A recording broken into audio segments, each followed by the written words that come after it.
మిత్రమా నీ ఒక్క ఓటుతో తలరాతలు మార్చవచ్చు కదరా సోదరా.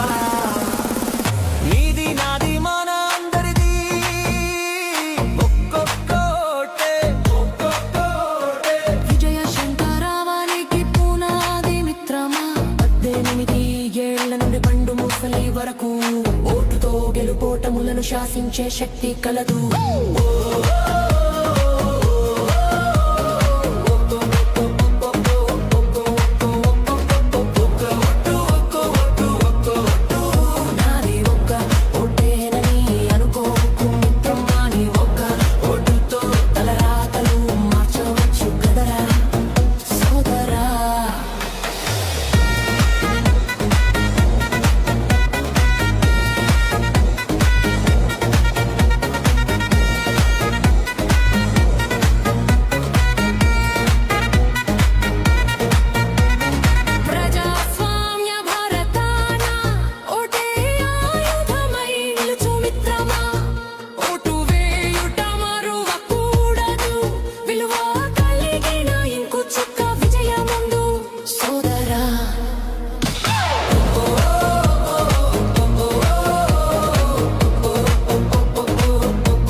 అనుకోవద్దు ఓటు అడగలేదని మాదన పడొద్దు ఆశల గార